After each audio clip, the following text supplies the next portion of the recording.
Now to the Golden State Killer, pleading guilty to killing 13 people and other crimes in the 70s and 80s. His former brother-in-law spoke exclusively to ABC News. Matt Gutman, who was in the courtroom, joins us from Sacramento, California with more. Good morning to you, Matt.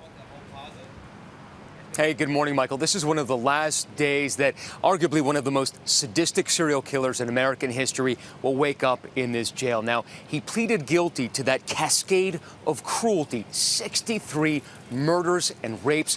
But for his victims, yesterday may have brought justice, but it wasn't closure. This morning, the sadist who terrorized California for decades forced to admit crime after crime. How do you plead? Guilty.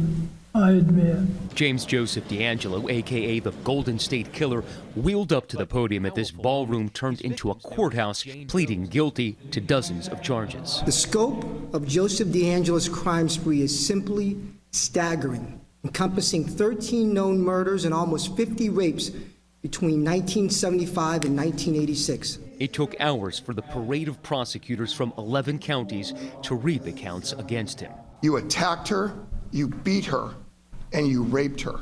You murdered her in the first degree. And the cruelty haunting. He is the real-life version of Hannibal Lecter. Before the hearing, survivors huddled together. But in that ballroom, his victims finally getting to stand up to him, one by one. And for the Jane Doe who couldn't make it Monday, they all stood. During his reign of terror, DeAngelo taunted police and his victims with phone calls, sometimes years after the attacks.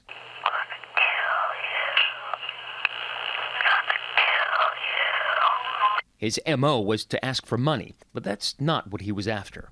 His abuse was all about power and control.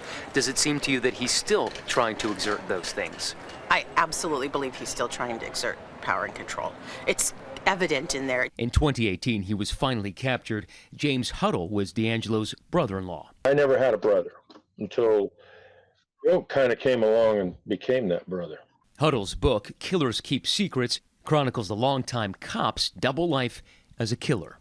You don't think much of, and then later you find out he's this monster, evil person that is crazy, crazier than you could ever imagine. Investigators linking DNA from a door handle and a discarded tissue to decades-old crime scene DNA. Does it give you any satisfaction to see him up there admitting to these crimes? Huge amount of satisfaction. I'm pretty overwhelmed, so I don't have a whole lot of great words right now, but yes. Now, familial DNA, which was used to crack this case, is now being used by law enforcement to crack other cold cases, but it is also being used to exonerate the wrongfully convicted. Michael. All right, thank you so much for that, Matt. Hi, everyone. George Stephanopoulos here. Thanks for checking out the ABC News YouTube channel. If you'd like to get more videos, show highlights, and watch live event coverage, click on the right over here to subscribe to our channel. And don't forget to download the ABC News app for breaking news alerts. Thanks for watching.